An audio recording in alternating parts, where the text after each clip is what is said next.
तो एल्यूमिनियम का जिस ओर से जो हमको अर्थ पे पाया जाता है चारों तरफ, ये बहुत ही अबंडेंट मात्रा में पाए जाने वाला ओर है, ठीक है, बॉक्साइट ओर, ठीक है।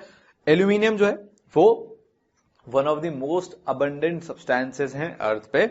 इसका जो ओर है वो बॉक्साइट ओर है, AlOX OH 3 - 2x where x is between 0 and 1। तो अब अगर आपसे कोई पूछे कि जो बॉक्साइट ओर है वो कौन सा ओर है, ऑक्साइड ओर की हाइड्रोक्साइड ओर, दोनों टाइप का ओर है, ठीक है। तो जो बॉक्साइट है उसमें भी दोनों टाइप का आपको मार्क करना है, अगर कभी कहीं गलती से आ जाए, ठीक है, या फिर अगर सिर्फ दिया हो कि ऑक्साइड तो भी सही है और दिया हो सिर्फ हाइड्रोक्साइड तो भी सही है, ठीक है, दोनों कैटेगरी में फॉलो होता है।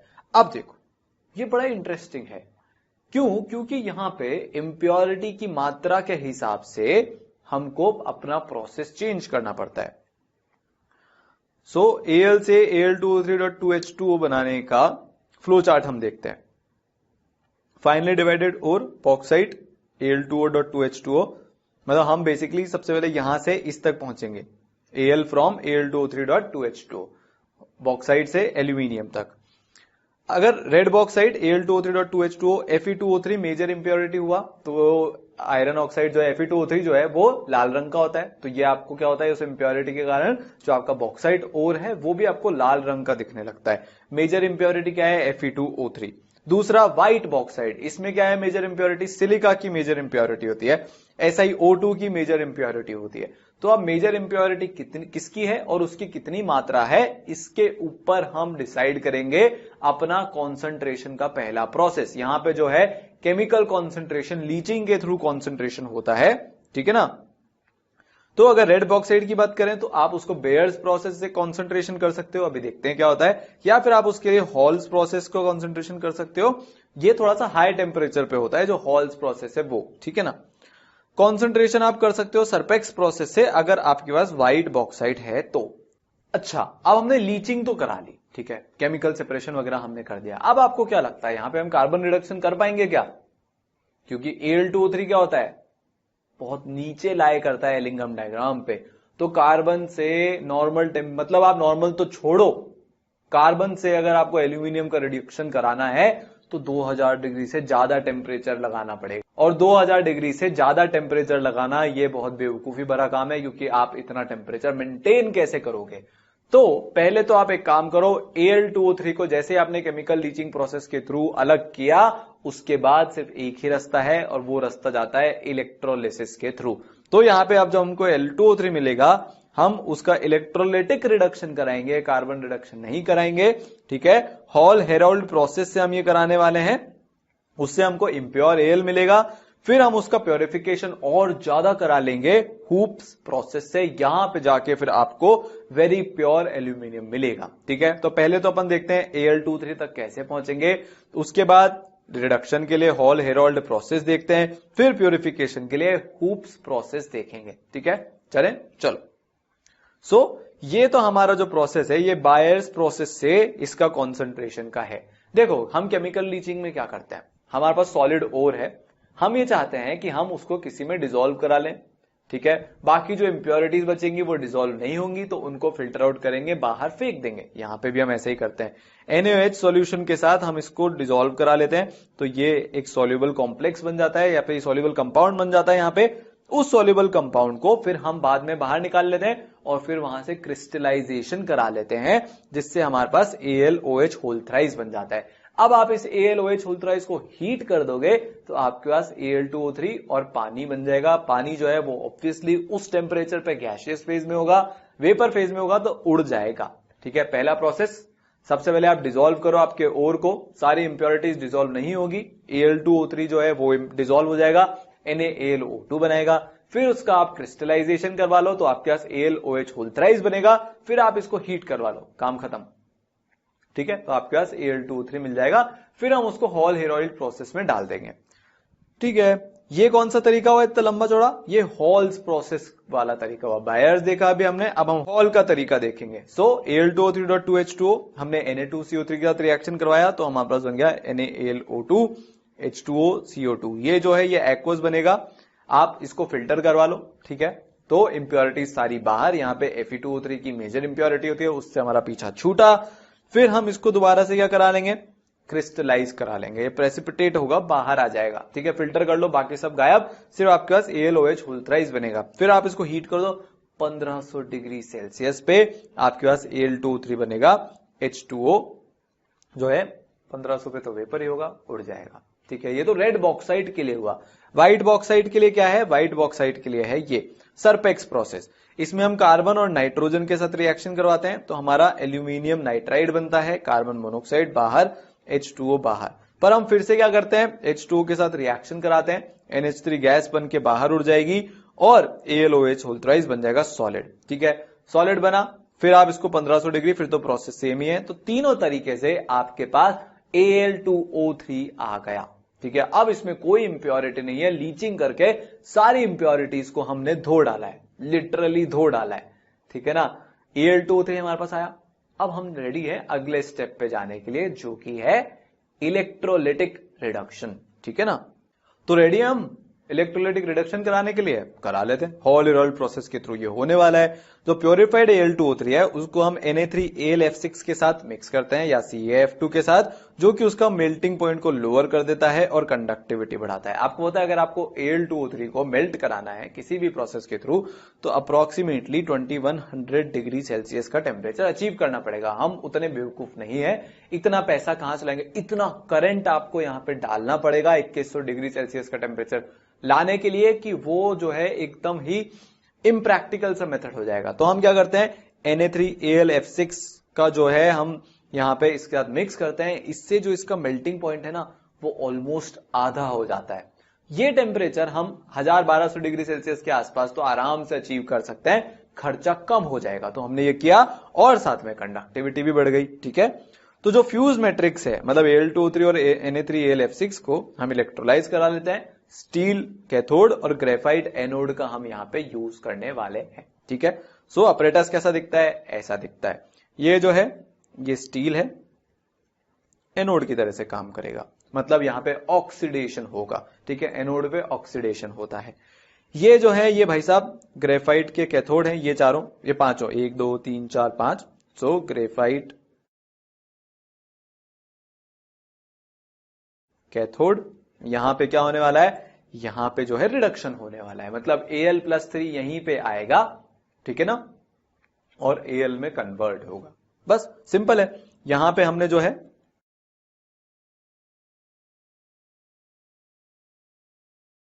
यहां पे हमारा इलेक्ट्रोलाइज्ड, मतलब यहां पे हमारा फ्यूज मिक्सचर पड़ा हुआ है बेसिकली। इसको चलो हम फ्यूज्ड मिक्सचर लिख लेते हैं हमारा, जो हमारा किसका Na3AlF6 और Al2O3 का जो मिक्सचर पड़ा होगा।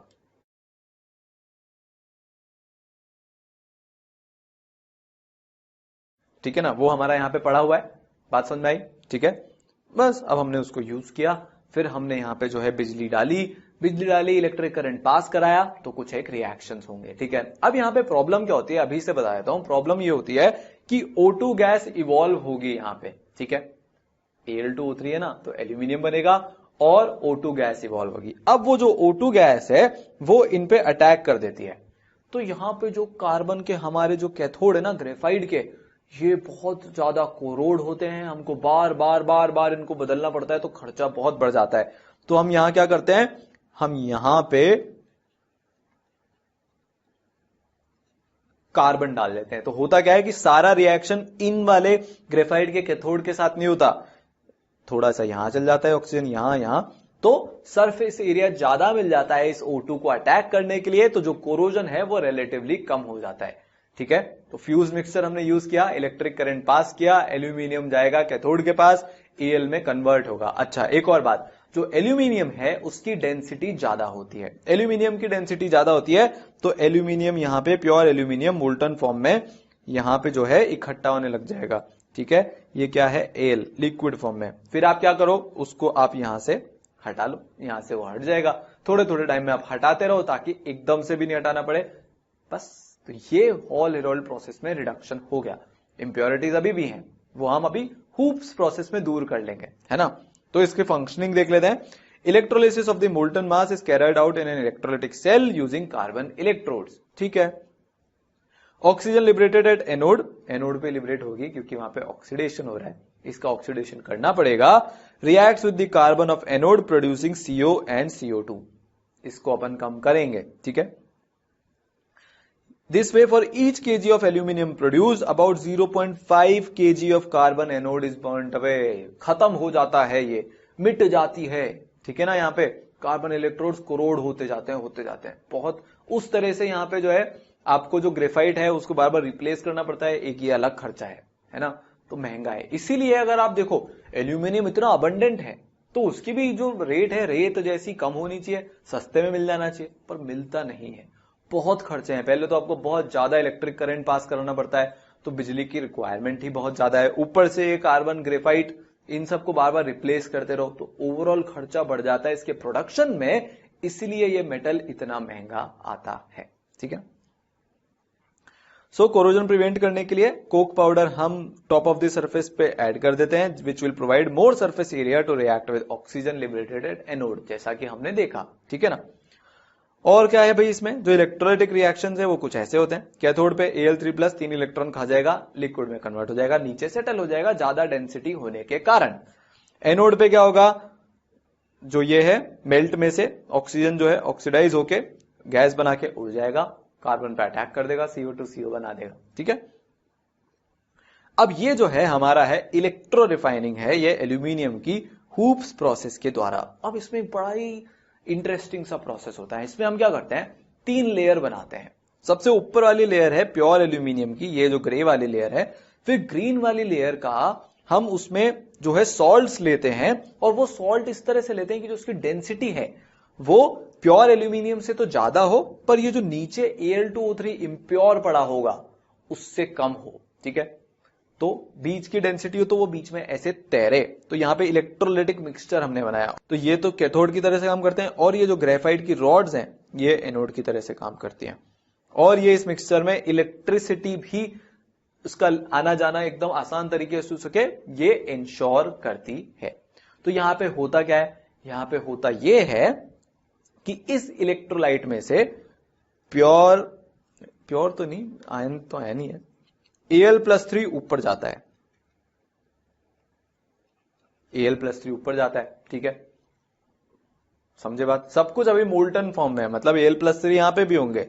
अब ये Al+3 जाया ऊपर गया, ठीक है, इलेक्ट्रॉन ले लिया इसने यहां से और एल्यूमिनियम में कन्वर्ट हो गया। तो अब एक प्रॉब्लम हो जाती है। प्रॉब्लम क्या हो जाती है कि पहले जो है यहां पे और यहां पे Al+3 का जो ग्रेडियंट था वो इक्विलिब्रियम पे आ चुका था, इक्विलिब्रियम चल रहा था, कोई इधर उधर नेट ना, Al+3 ऊपर भी है नीचे भी है, तो Al+3 तो बाउंड्री क्रॉस कर सकता है, सेम ही तो आयन है, तो ना वो ऐसे जा रहा था, मतलब जा रहा था पर डायनेमिक इक्विलिब्रियम एग्जिस्ट कर रहा था कि आने और जाने की रेट क्या थी, बराबर थी। पर अब हुआ क्या कि एक Al+3 आपने यहां से ऊपर भेज दिया तो गायब कर दिया, तो अब प्रॉब्लम हो गई नीचे। तो इक्विलिब्रियम कहां पे शिफ्ट होगा, जहां से Al+3 कम हुआ है, तो अब जो जाने की रेट है वो इंक्रीज हो जाएगी, तो धीरे धीरे क्या होगा कि सारा Al+3 ऊपर ऊपर ऊपर जाके यहां पहुंच जाएगा। इन दोनों जो लेयर है ब्लू वाली और ग्रीन वाली, इनकी जो चौड़ाई है वो कम होती जाएगी, ठीक है, खासकर ब्लू वाले की। ग्रीन वाले तो हम एकदम, ग्रीन वाले की नहीं होगी, क्यों नहीं होगी सोचो, क्योंकि जितने Al+3 आप यहां से भेजोगे उतने Al+3 यहां से निकल जाएंगे। उसकी लेयर तो ऑलमोस्ट सिमिलर हाइट की ही रहेगी, पर ये जो ब्लू वाली लेयर है ये पतली होती जाएगी, और जो ग्रे वाली लेयर है उसकी चौड़ाई बढ़ती जाएगी। बस इस प्रोसेस में हमको इतना सा ही समझना है कि Al+3 इम्प्योर Al से निकल के इलेक्ट्रोलाइट वाली लेयर में जाएंगे, और इलेक्ट्रोलाइट वाली लेयर के Al+3 जाके ऊपर कैथोड पे जाके क्या हो जाएंगे, रिड्यूस हो जाएंगे। तो आपको इस तरीके से 99.9% प्योर से भी ज्यादा एल्यूमिनियम मिलेगा, 99.9% प्योरिटी से भी ज्यादा प्योरिटी के साथ आपको एल्यूमिनियम मिलेगा, ठीक है ना। तो हम यहां पे क्या लेते हैं, इम्प्योर एल्यूमिनियम को मिक्स करते हैं कॉपर मेल्ट के साथ, is taken in iron tank with graphite lining. तो नीचे जो इम्प्योर Al2O3 था वहां पे हमने कॉपर मेल्ट के साथ उसको मिक्स कर रखा था। कॉपर मेल्ट के साथ क्यों, टू इंक्रीज डेंसिटी, ताकि वो नीचे ही रहे, ऊपर नहीं तैरे। सबसे नीचे रखना हमको इसमें जरूरी है, ये हमने देखा।